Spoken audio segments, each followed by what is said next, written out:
But as you can see, this is making a recording. We'll just pick, say, a window or a region or a full screen. If we pick full screen, you know what that does. Window, you know what that does. And the region, you know what that does as well, of course, but just to show it's on this screen. Okay, so I can drag it like that, and I can also drag it by these points here, as you can see, and it's adjusting there.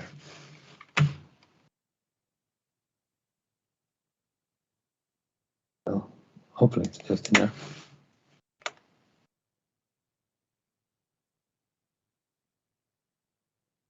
Now, in my particular case, I used a couple of settings that meant that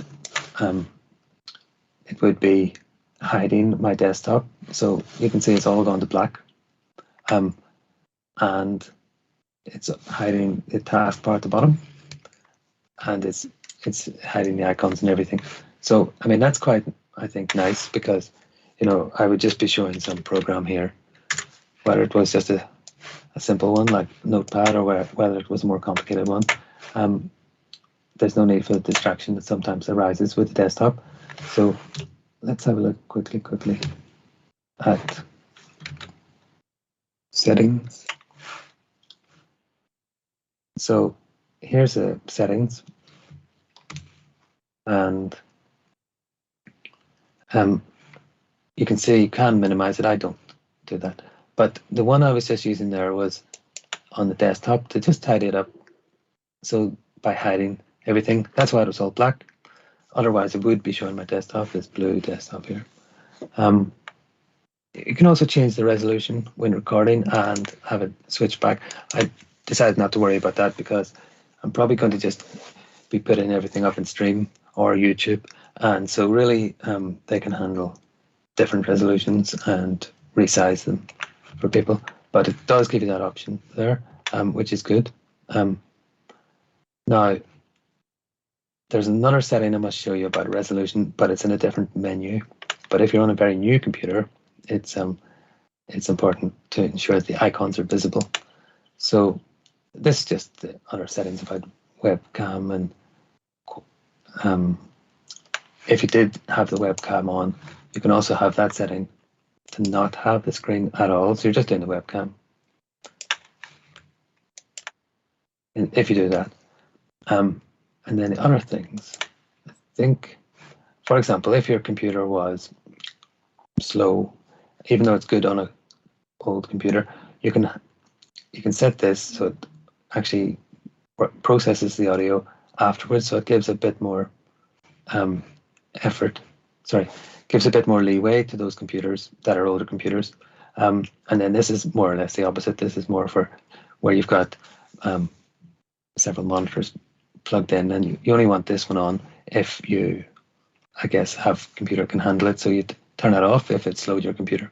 So there's a few different things here to work with, to play around with, and to check, and shortcut. You can capture some other things, but some of these things, I must say, only I've skipped over the keystroke recording because that depends again more on their platform. It was the hotkeys. I just wanted to say you can set your own hotkeys here just by clicking in and